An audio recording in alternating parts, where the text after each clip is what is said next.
diverge a little bit from tradition, and especially due to the interruption from the pandemic, where we had to stop data collection for a while. I think all human participant labs had to do so.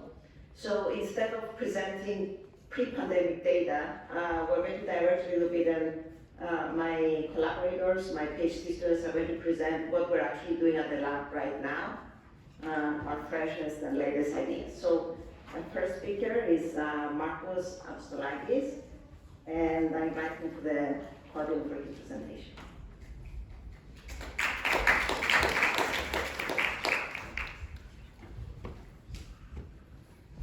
Hi, I'm Marcos Apostolakis, and today I will give you an overview of my PhD project, which is on functional markers of emotion regulation.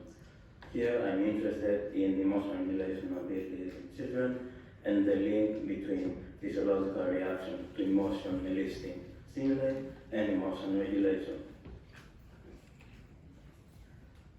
So, childhood is a critical developmental period due to the past developmental stages they are going through at that age, which means that they are at increased risk for developing mental health issues, including internalizing disorders and externalizing disorders.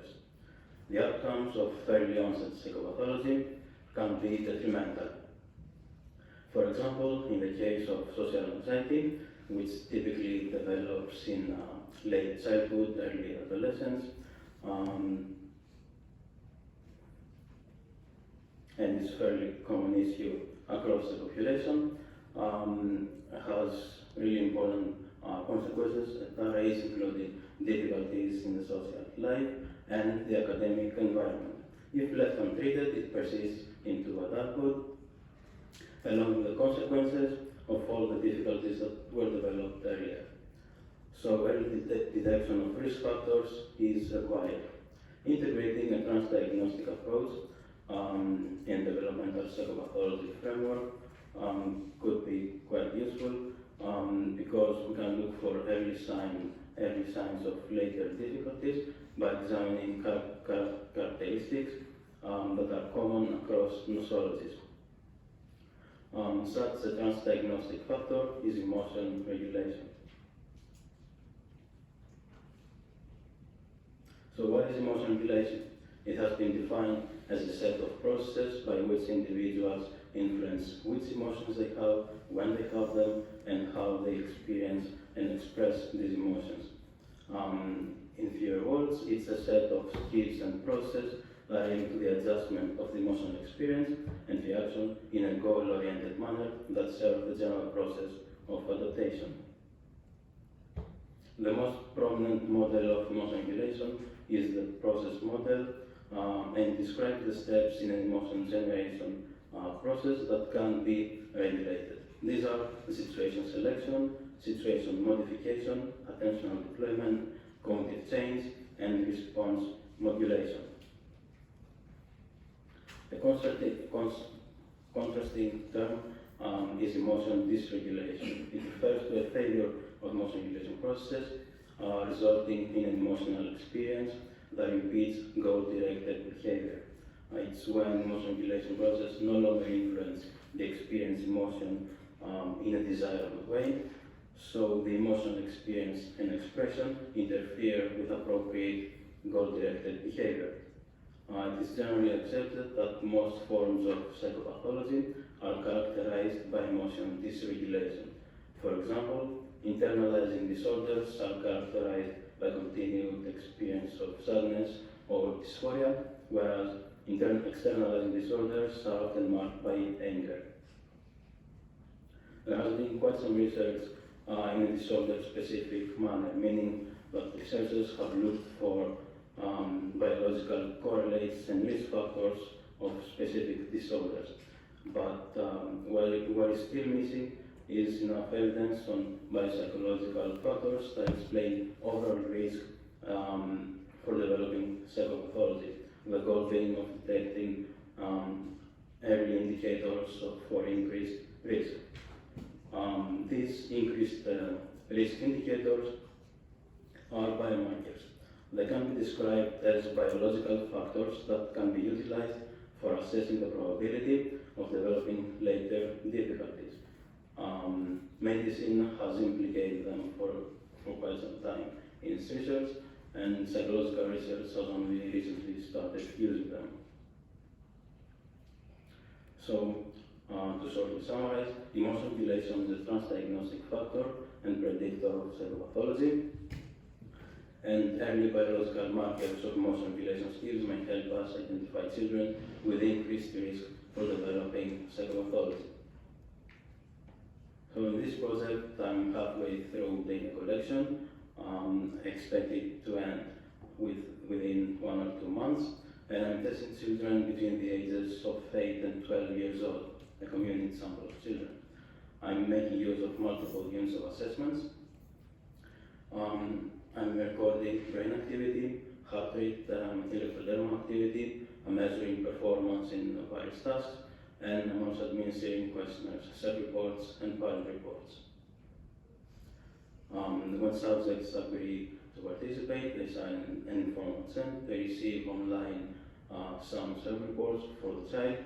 Then the first lab visit is arranged for easy measurements, where parents are completing the parent reports in parallel, and then we arrange a second lab visit for psychophysiological measurements. During the experimental sessions, in the first one, I'm administering a resting state task, where subjects are asked to stand still, do nothing, and relax.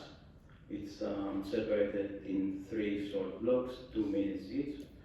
The first one, they need to keep their eyes closed. In the second one, they keep them open, and then again eyes closed. And then we move on to an effective post-nut task. The post-nut task is originally created to assess attention, but this one has a twist. It is modified in a way that elicits frustration. It consists of 3 blocks. In the beginning, it's regular post-nut task where subjects are indicating the position of a target after a cue presentation. In the second block, they receive, apart from their feedback, also 10 points for correct responses, and they lose 10 points for incorrect responses.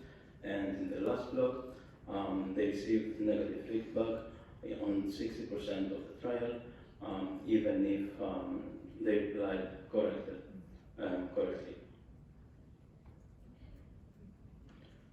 In the second lab visit, where I'm taking psychophysiological measurements, I'm administering a fair conditioning task and a passive picture viewing task. In the fair conditioning task, they're presented with 2 neutral images of a triangle or a circle, and after one of which follows a loud and very annoying noise. This is to measure the development of fear responses in the fear acquisition phase, and an extinction learning phase follows, where we see whether and how the fear response extinguishes. In the passive picture viewing task, subjects are presented with simply pictures depicting either positive, neutral, or negative content.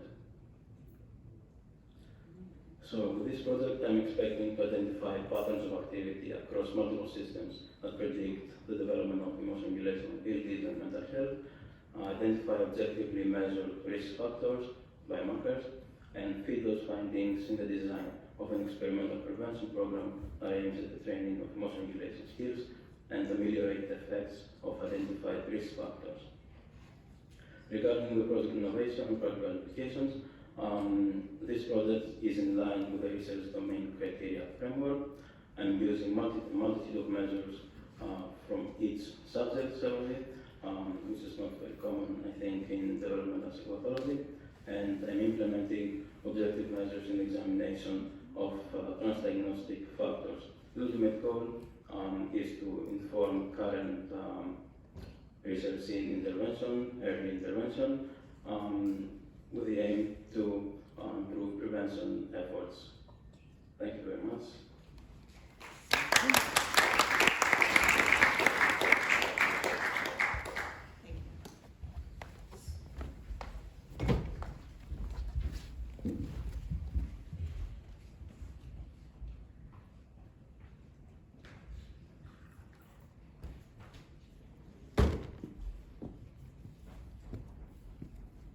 So our next presenter is Egla Costantino, who's going to talk to us about public speaking fear.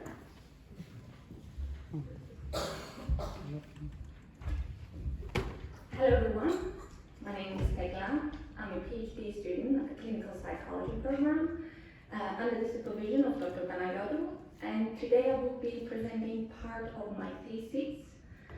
It's still an ongoing study, so their results and the data you will be shown today are preliminary. As Dr. Panayiotou has said, my topic is about public speaking anxiety.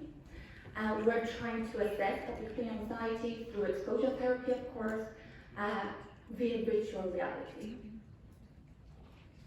So public speaking anxiety, as the name says, is the fear during speeches, presentations like today.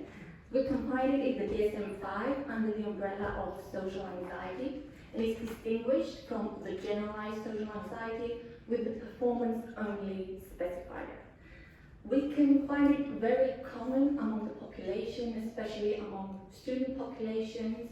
It has been linked to unemployment, academic underachievement, social impairment, and so forth. So the go-to treatment approach for public speaking anxiety is exposure therapy. Exposure therapy is the systematic and graded exposure to the fear stimuli, in this case to an audience and a presentation. It can be done in different formats, imaginal, in vivo, or more lately we do it through virtual reality, so through avatars and virtual environments. We know it is effective. We know exposure therapy is effective for many phobias, including social anxiety and public speaking, but not all individuals tend to respond effectively to treatment. Some have their fears return, and we're still not sure what are the mechanisms that makes exposure therapy so effective. Traditionally, we have been studying habituation as the mechanism of making exposure therapy so effective. So habituation is a decrease in a response. So if we're talking about anxiety or fear, we're expecting to see a decline after repeated presentations to that fear stimuli. Therapy involves continuing an exposure until we see this decline. Typically, we're expecting to see at least 50% of the fear or anxiety on a scale from 0 to 100. We want to see this decrease. So it's something like this. We want to see this initial activation of fear, and through each trial, we're expecting to see a reduction in a response. But we have now many studies showing that we can see clinical improvement even if we don't see that decline in the emotion. So we're talking about fear or anxiety. Also, there is an overemphasis on reducing the emotion. So it gives the idea, the impression that the anxiety is inherently bad, and we're aiming for an anxiety-free treatment. So now we're trying to turn towards new, not actually new, they have been proposed for several years now, but we're turning back to more behavioral approaches. Specifically the inhibitory learning theory, which was developed to explain the process of fear extinction. They suggest that the aim of exposure should be to develop new associations that don't replace or eliminate the initial association, but they actually coexist, the new knowledge coexists with the old association. So one of the principles supported from this theory is what we call expectancy violation. So it's a mismatch between what the individual was initially expecting to happen and what actually happened in real life. So this mismatch between the perception, the initial perception, and real life. So we're asking questions such as, what have you learned from this experience, instead of stay in the situation until fear has declined.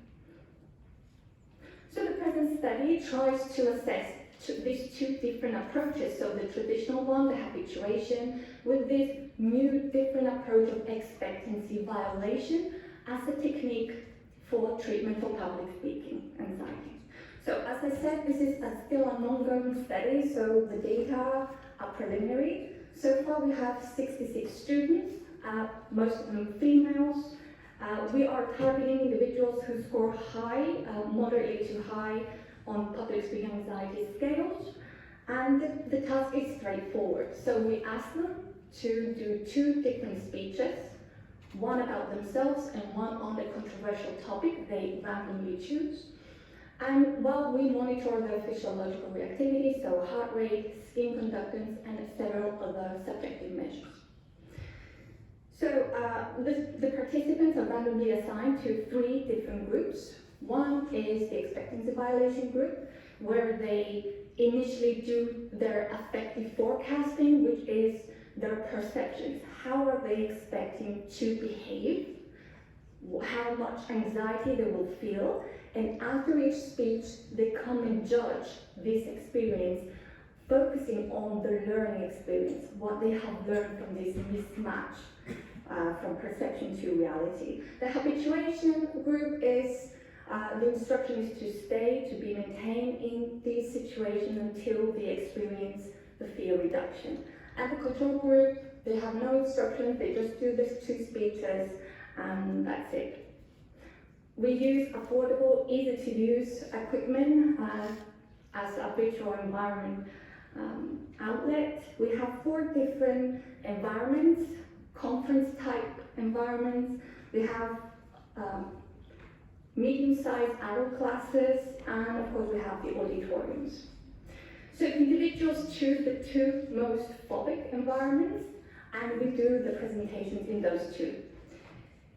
The environments have undergone a pilot study, so we know they inflict the expected emotional reaction. So we know they can cause anxiety to individuals, especially with high public speaking anxiety. So let's go see some analysis. Initially, we were expecting to see the habituation group to actually score lower on their physiological reactivity. So if you're maintained to a situation for quite a long time, we're expecting to see a decline in your physiological reactivity.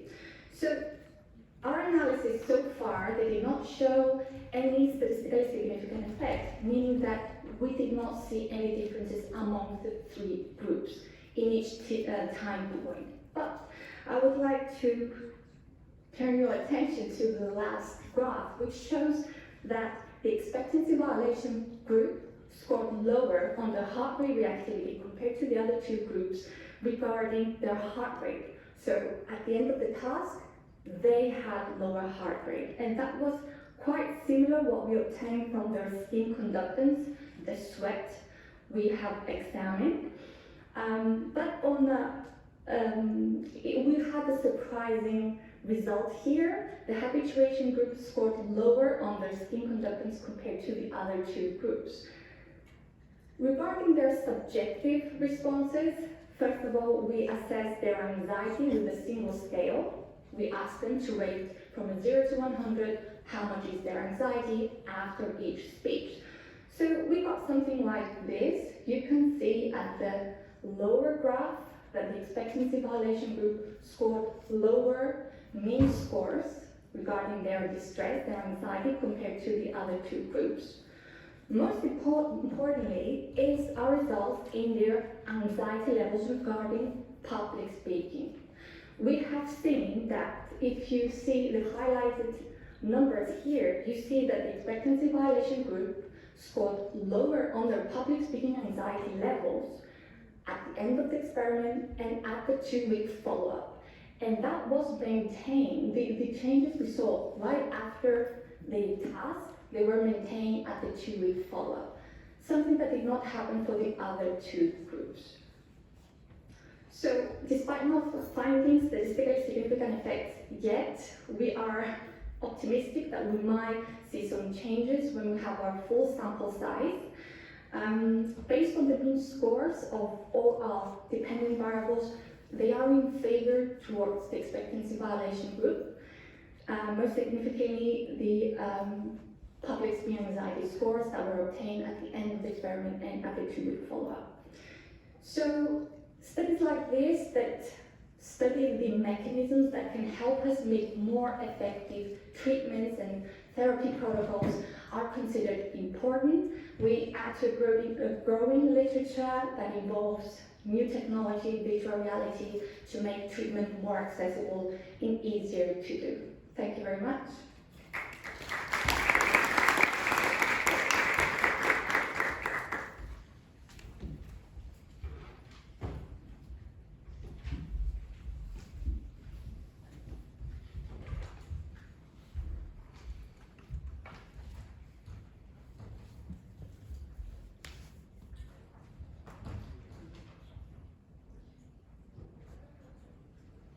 So our next speaker is Tonya Flery Artemi, and she's tackling another disorder, not an anxiety disorder this time.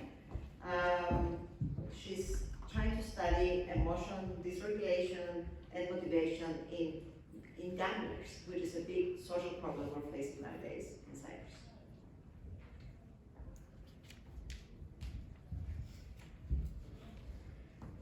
Thank you, Dr. Panayiotou. So my name is Tonya Flery. I'm a PhD student in clinical psychology at the University of Cyprus under the supervision of Dr. Panayiotou. First of all, I wanted to ask you, who in this room wants to win 100,000 euros? Okay, most of you. Nice, okay. So, are you all gamblers? No? For many people, as we can see, gambling is a fun, enjoyable and harm-free activity. However, for an estimated 1.5% of the adult population, gambling is a disorder with serious negative financial, social, health and occupational consequences. So which is the distinguishing factor of recreational or pathological gambler?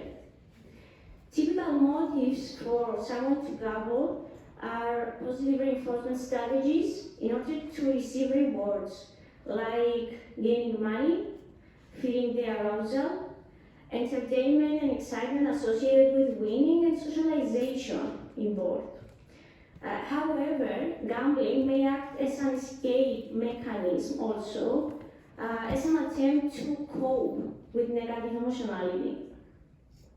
Some previous results showed some vulnerability factors for problem gambling. First of all, high sensitivity to reward and use of dysfunctional cognitive emotion regulation techniques such as self-blame. Further, gamblers have deficits in emotion regulation processes and therefore turn to gambling in order to escape. This is a coping mechanism also known as experiential avoidance. We also found some association between emotional dysregulation, drug consumption, and gambling. So I'm going to present you my two studies about gambling. The first one is the desire to play, motivational mechanisms in gamblers during virtual slot machine tasks. Some theoretical background. I'm sure most of you are psychology students or psychologists, so you may know the reinforcement sensitivity theory, the behavioral inhibition system, and behavioral activation system. This is responsible for organizing behavior in response to stimuli that signal condition aversive events associated with punishment, non-reward, or fear. In contrast, buzz is responsible for approach behavior and desirable stimuli. Since winning in gambling is rewarding, individuals who are high in buzz engage in betting more, and sometimes they feel greater confidence to bet with high likelihood of losing. Individuals with high buzz may engage in betting to escape, in order to alleviate from negative emotionality, as we said before. In the first study, we plan to use a simulated slot machine to use objective indices of arousal heart rate, or skin conductance level, and use conditions like near to win, lose, which is more connected to punishment, and win, which is more connected to reward. In method, in study 1 and study 2, we will use the same criteria. For example, we will use the SOX, which is a popular questionnaire, and we will ask the question, how much do you gamble every month? Several studies found that gamblers who bet 25 euros or more in a month tend to be more frequent players. And individuals will be adults and will be invited to participate in the study with a small reimbursement. So we also use the heart rate variability index, which is a great index of emotion regulation ability and autonomic flexibility. And we will have two conditions, the excitement condition and frustration condition. So we will combine the three outcomes I told about earlier, the near to win, win, and lose, into two categories, creating some blocks. This is an example of my slot machine. Isn't it nice? I think it's good. Okay. And the head-mounted display we will use to create a virtual environment.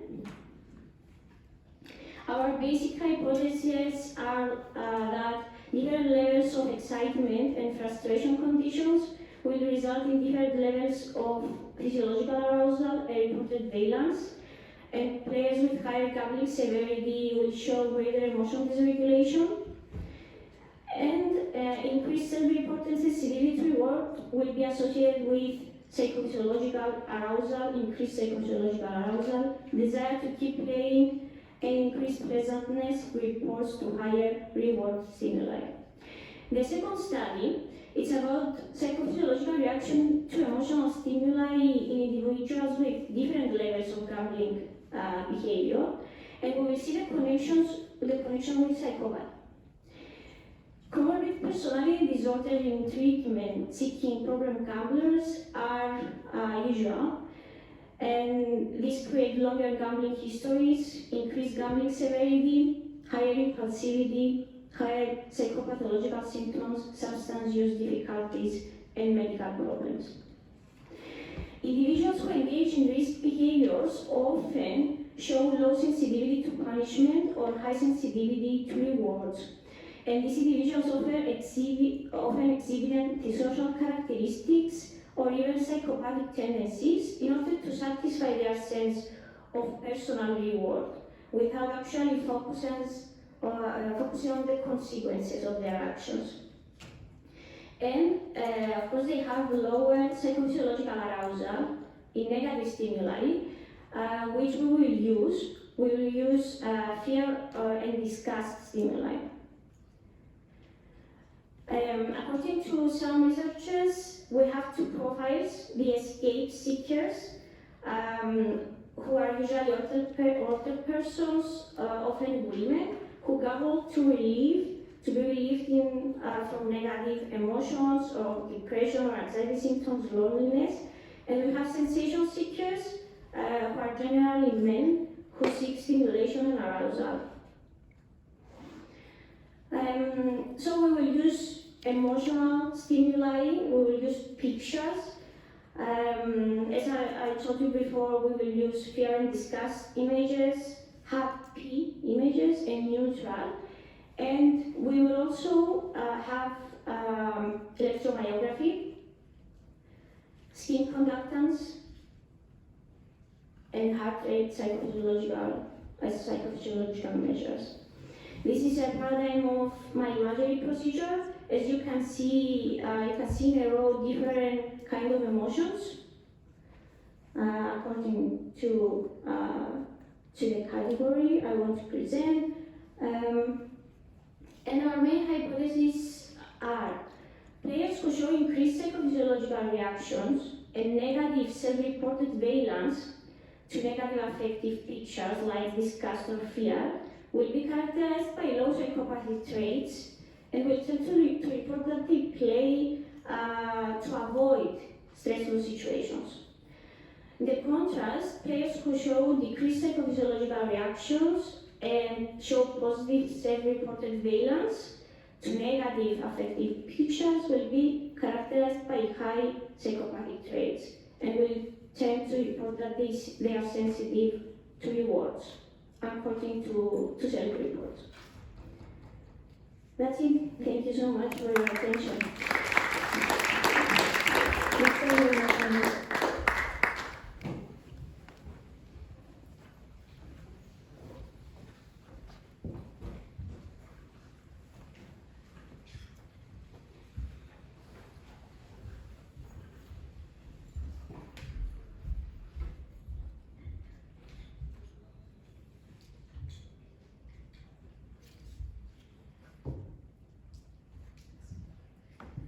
So, thank you for hearing us out for our new current running project. Just take a few minutes to put this together and connect it to policy and changes that we can contribute to in society. So, as you have seen from our presentations, my lab focuses on experimental psychopathology research. This is our basic research aspect with an aim to unravel psychological and neurobehavioral systems and mechanisms associated with different kinds of dysfunction and psychopathology. And also, unraveling these systems that are involved, these mechanisms, can help us to suggest specific treatment targets that are also very personalized. Our second tier of research involves clinical intervention projects where we study prevention and treatment through feasibility studies and also randomized controlled trials. In both aspects of our work, we use the research domain criteria framework by focusing on understanding different domains and neurobehavioral systems that drive psychological symptoms.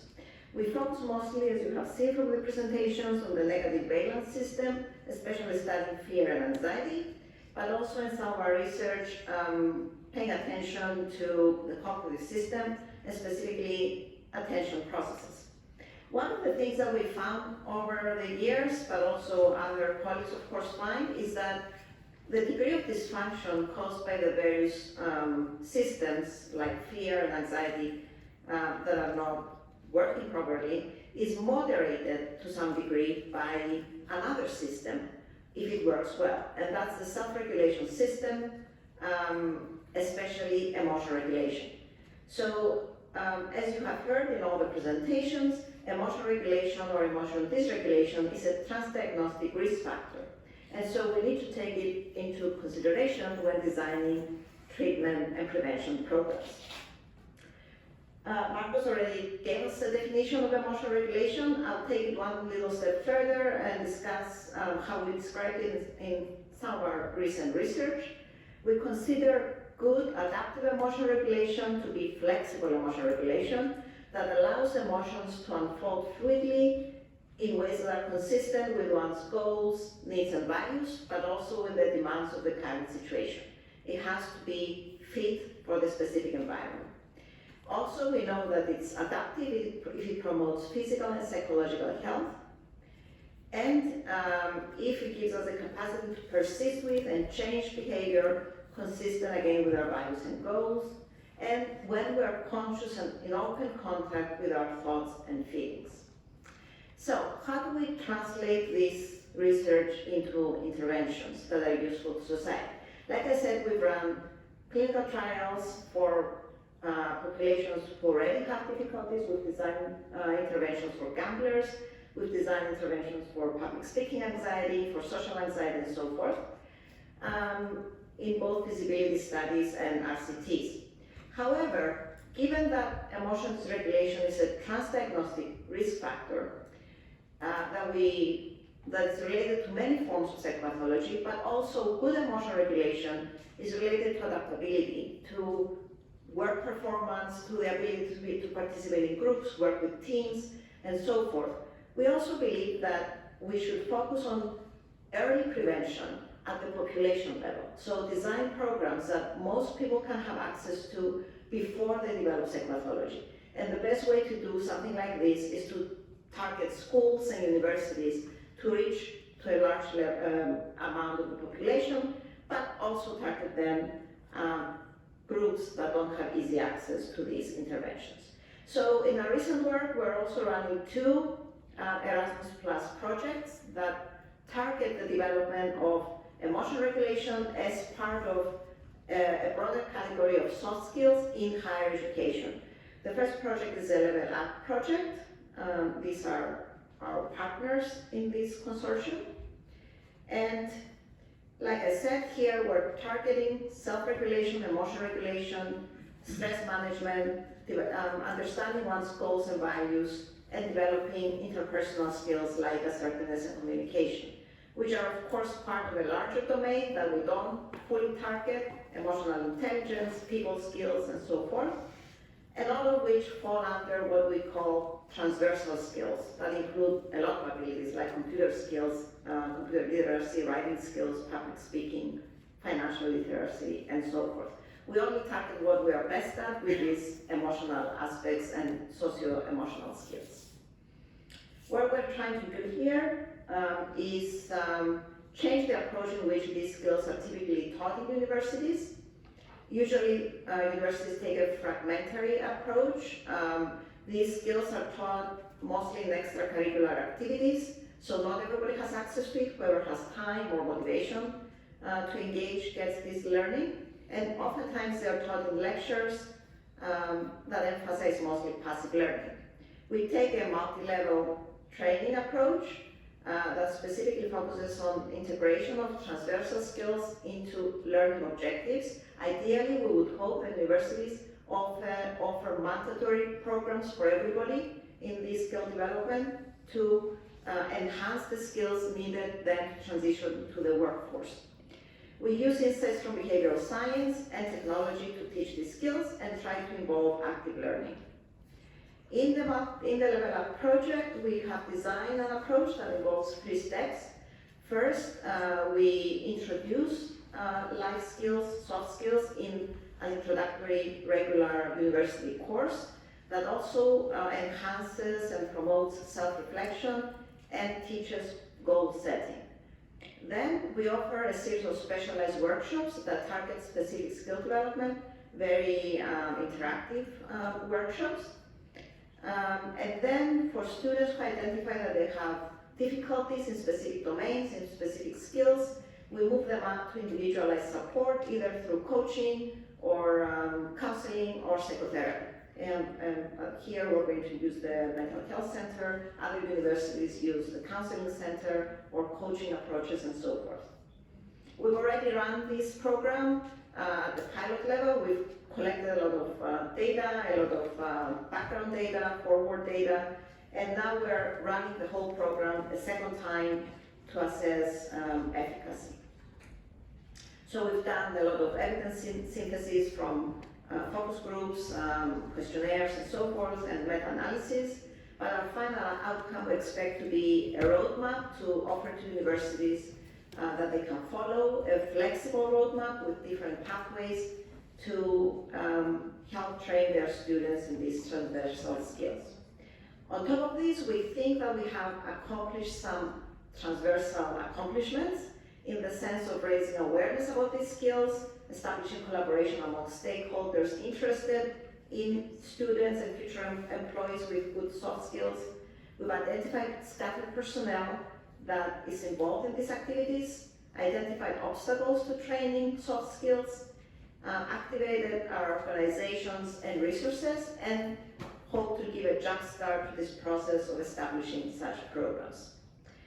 In the process, we also identified that the need to make our programs more universally accessible. We realized that not all students have the same level of, say, verbal abilities or cognitive skills.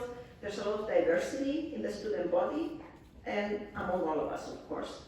So we obtained a second Erasmus Plus project that focuses on addressing this diversity. We call it the Mashab and Hay program, multimodal approach for socio-emotional learning in higher education. Just one slide to give you a forward, since this is just starting right now. Our aim is to take a more inclusive approach, an interdisciplinary approach, and a multimodal approach. Basically, we want to design a program that targets all kinds of cognitive and linguistic abilities, in the sense that we're going to capitalize on technology, on computerized programs and apps to deliver these skills, but also use music as a way to achieve emotional regulation skills and socio-emotional competencies. Because we believe that socio-emotional skills are for everyone, and they're a trans-diagnostic tool to prevent all kinds of mental health problems. Thank you for our attention.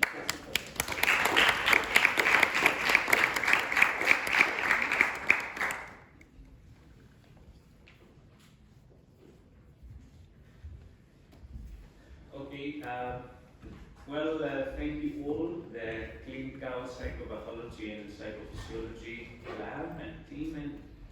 And we have perhaps a few minutes for one or two questions from the audience. You can address your question to any of the presenters.